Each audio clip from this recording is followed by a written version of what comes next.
नमस्कार मित्रों, मैं अनिल, आपका स्वागत है हमारे यूट्यूब चैनल गुरुजी स्टडी अड्डा में। आज हम लोग समावेशी शिक्षा इंक्लूसिव एजुकेशन के बारे में विस्तृत रूप से अध्ययन करेंगे। समावेशी शिक्षा किसे कहते हैं, अर्थ एवं परिभाषा के बारे में इस वीडियो में अध्ययन करेंगे।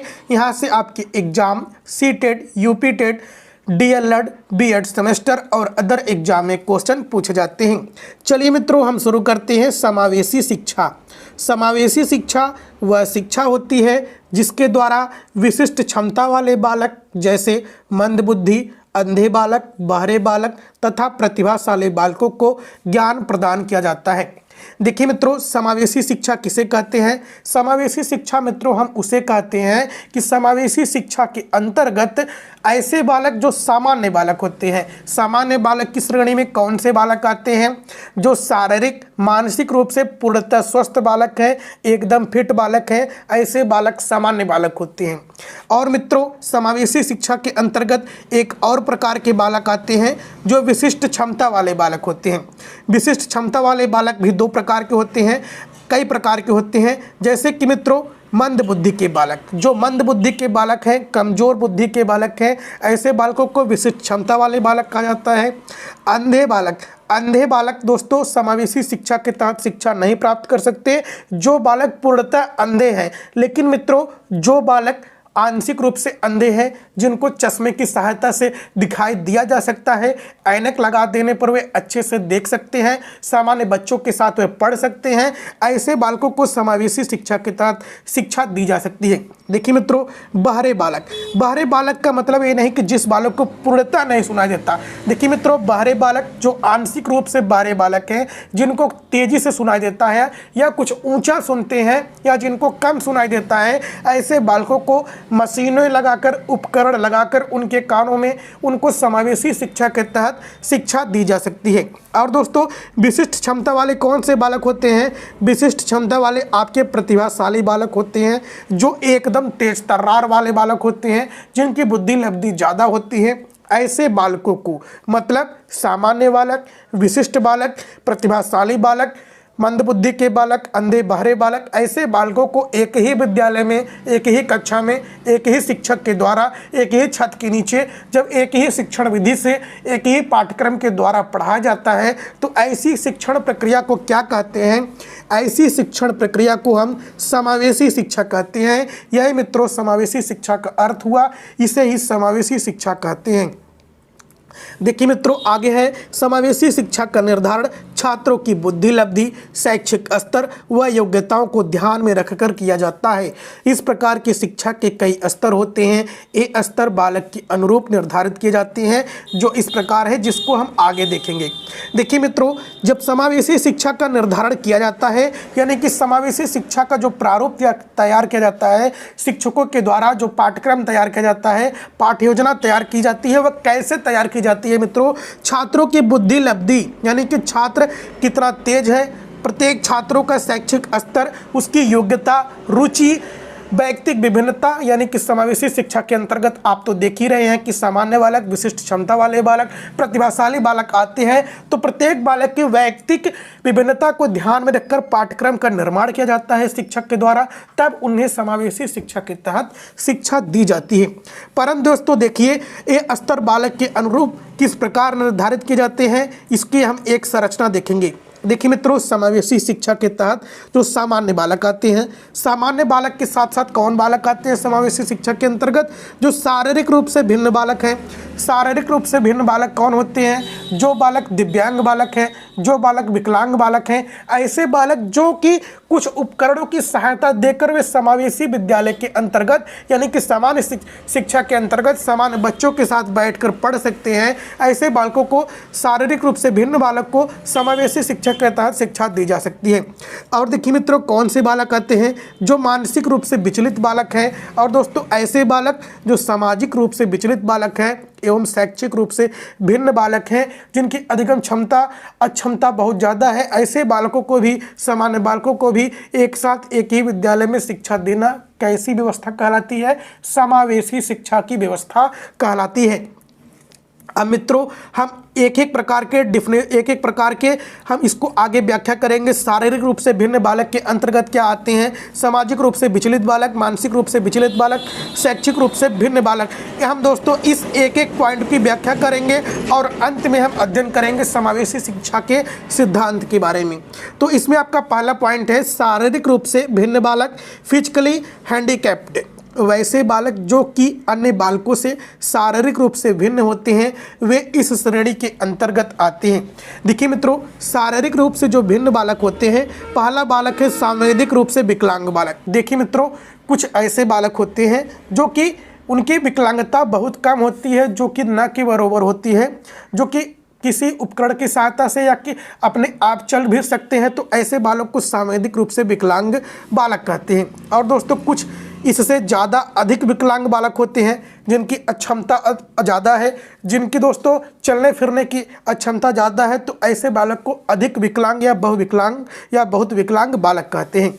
अगला तीसरा पॉइंट है गतीय रूप से विकलांग बालक। गतीय रूप से विकलांग बालक का मतलब होता है कुछ ऐसे बालक होते हैं जो कि चलने फिरने में इनको कठिनाई उत्पन्न होती है। तो ऐसे बालकों को व्हीलचेयर के माध्यम से, और दोस्तों एक डंडे वाली आती है कुर्सी जिस पर चला जा सकता है, और कुछ डंडे देकर यानी कि ऐसे बालकों को उपकरण देकर आप चला सकते हैं। ये थे दोस्तों 3 प्रकार के शारीरिक रूप से भिन्न बालक। अब मित्रों हम देखते हैं अगला पॉइंट है आपके सामने, दूसरा पॉइंट है मानसिक रूप से विचलित बालक, मेंटली रिटार्डेड चिल्ड्रेन। देखिए मित्रों, वैसे बालक जो कि मानसिक रूप से विचलित होते हैं वे इस श्रेणी में आते हैं। देखिए मित्रों, मानसिक रूप से विचलित बालक कौन होते हैं? तो पहला पॉइंट है आपके सामने प्रतिभाशाली बालक, और दूसरा पॉइंट है मंदबुद्धि के बालक, तीसरा पॉइंट है सृजनशील बालक।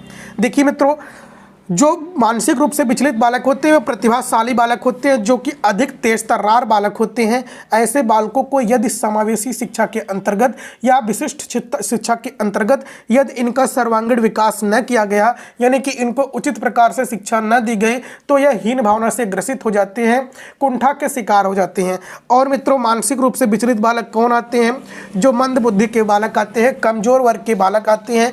ऐसे बालक के मन में भी हीन भावना होने का शिकार ज़्यादा रहता है, क्योंकि दोस्तों वह ऐसा सोचते हैं कि हम सामान्य बालक की तरह कार्य नहीं कर सकते हैं, हम ऐसा नहीं कर सकते हैं। दोस्तों ऐसे बालक भी मानसिक रूप से विचलित बालक होते हैं। और दोस्तों कुछ बालक होते हैं जो सृजनशील होते हैं, जिनको हम परेशान बालक भी कह सकते हैं। जो सृजनशील बालक होते हैं यह सर्वश्रेष्ठ बालक होते हैं। यह किसी भी नई तकनीकी का, नई युक्ति का जुगाड़ करते हैं, नई युक्ति या नया का क्रियाकलापों का सृजन करते हैं। जो बालक वैज्ञानिक होते हैं वह बालक एक सृजनशील बालक होते हैं। और दोस्तों जो प्रतिभाशाली बालक होते हैं यह तेज तर्रार बालक होते हैं। यदि इनका थोड़ा सा ज़्यादा ध्यान दिया जाए तो इनका सर्वांगीण विकास बड़ी तीव्र गति से सबसे तेज होता है, सामान्य बालक की तुलना में बहुत तेज होता है। और ऐसे बालक दोस्तों अधिकतर वैज्ञानिक बालक होते हैं। और दोस्तों अब हम देखते हैं इस श्रेणी की विशेषता यह है कि इस श्रेणी के अंतर्गत मानसिक रूप से कमजोर बालक भी आते हैं, तथा ऐसे बालक जो आवश्यकता से अधिक चतुर व समझदार होते हैं वे भी इस श्रेणी में शामिल होते हैं। देखिए मित्रों, मानसिक रूप से विचलित बालक कौन कौन से होते हैं? जिसका बुद्धि लब्धि बहुत कमजोर है वह बालक भी मानसिक रूप से विचलित बालक हो सकते हैं। और दोस्तों कुछ ऐसे बालक हो सकते हैं जो अधिक चतुर व समझदार हैं, वह भी मानसिक रूप से विचलित हो सकते हैं।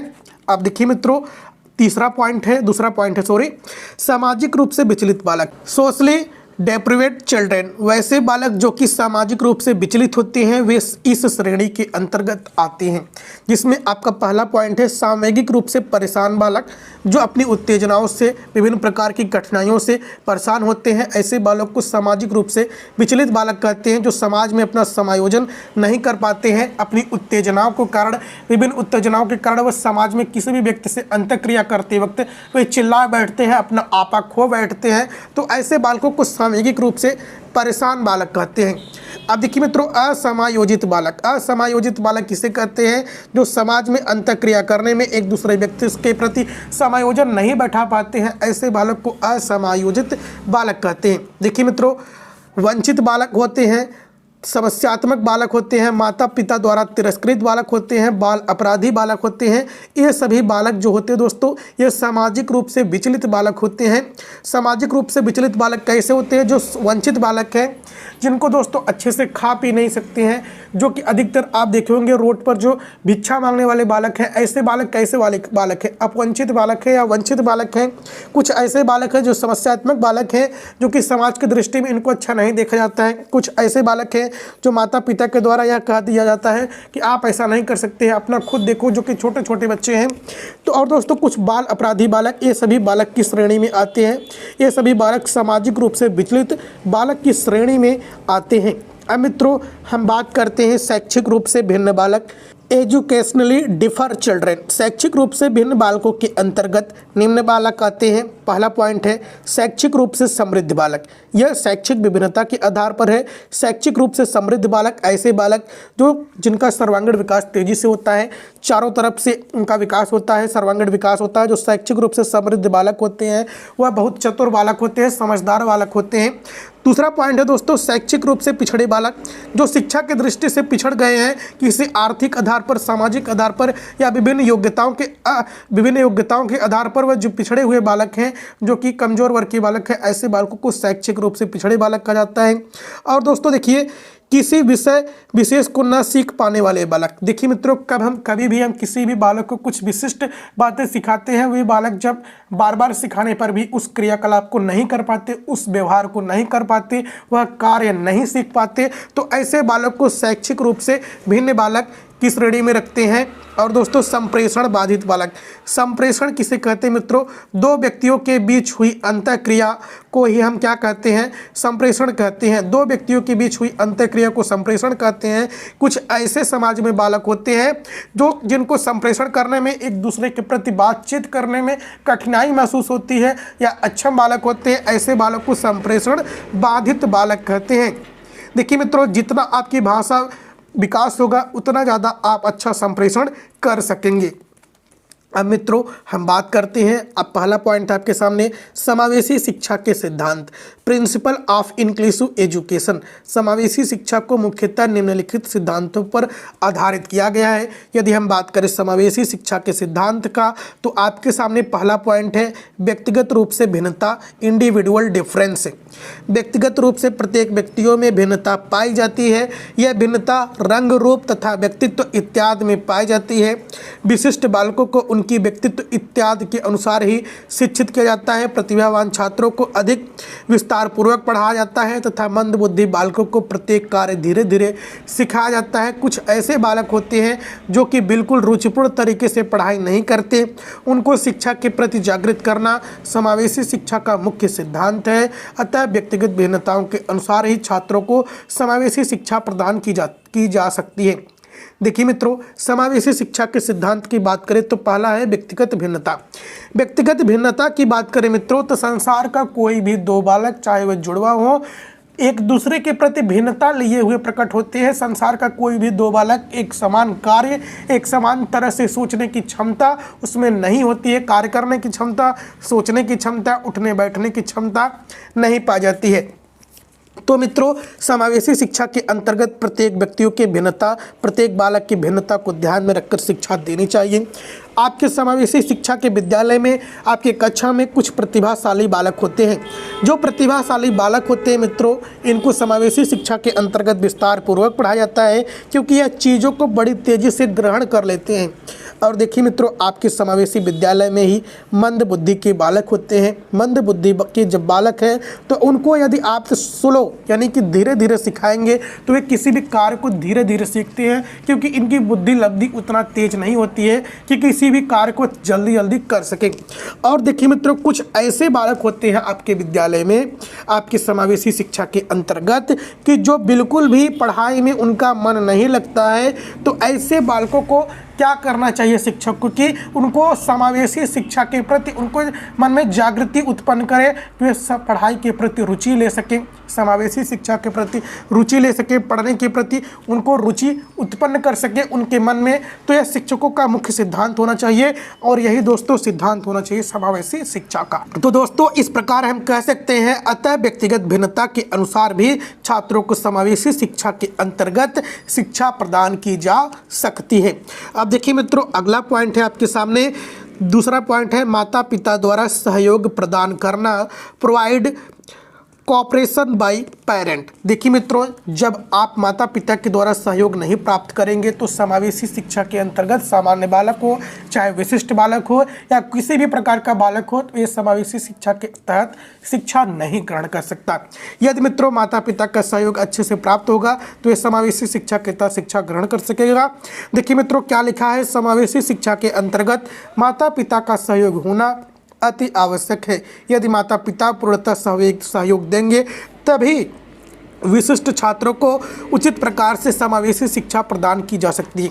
देखिए मित्रों समावेशी शिक्षा के अंतर्गत जो विशिष्ट छात्र होते हैं, विशिष्ट छात्रों के लिए क्या चाहिए कि जो उनके माता पिता हो उनको कुछ एक्स्ट्रा जो है सामग्री उपलब्ध कराएं, उनकी अक्षमता के अनुसार विभिन्न उपकरण उपलब्ध कराएं ताकि वह शिक्षा के प्रति जागृत हो सके, समावेशी शिक्षा के प्रति शिक्षा ग्रहण कर सकते हैं। तो दोस्तों यह कार्य कौन कर सकते हैं, यह कार्य का उत्तरदायित्व माता पिता का होता है, अभिभावक का होता है। तो इस प्रकार भी माता पिता अभिभावक का समावेशी शिक्षा के तहत महत्वपूर्ण योगदान होता है। देखिए मित्रों पांचवा पॉइंट है आपके सामने भेदभाव रहित शिक्षा, नॉन डिस्क्रिमिनेटरी एजुकेशन। भेदभाव रहित शिक्षा हेतु सर्वप्रथम छात्रों की पहचान की जानी अति आवश्यक है क्योंकि इसके आधार पर ही छात्रों को वर्गीकृत किया जा सकता है तथा उन्हें शिक्षा प्रदान की जा सकती है। देखिए मित्रों हमारे देश में विभिन्न प्रकार की भेदभाव चलते हैं कि हम कुछ ऐसे बालक होते हैं जिनको अछूत मानते हैं, ये कुछ ऐसे बालक होते हैं जो अधिकतर पिछड़े बालक होते हैं उनको हम अछूत मानते हैं। दोस्तों ऐसे आप समावेशी शिक्षा के तहत शिक्षा नहीं प्राप्त कर सकते। देखिए मित्रों समावेशी शिक्षा का मूल सिद्धांत यह है कि सभी प्रकार के बालक होते हैं, चाहे वो रंग रूप भी जाति पात किसी भी प्रकार के बालक हो, लेकिन जब वह विद्यालय में आ गए तो उनके कोई भी जाति नहीं होती है क्योंकि वह सिर्फ एक होता है और शिक्षा ग्रहण करने आता है। तो दोस्तों यदि भेदभाव रहित का मतलब नहीं, तो दोस्तों यदि भेदभाव नहीं होगा तो समावेशी शिक्षा के तहत प्रत्येक बालक को अच्छे से पढ़ाया जा सकता है। देखिए मित्रों अगला पॉइंट है आपके सामने विशिष्ट कार्यक्रमों द्वारा शिक्षा, एजुकेशन थ्रू स्पेशल प्रोग्राम। विशिष्ट शिक्षा हेतु कई विशिष्ट कार्यक्रमों को लागू किया जाता है।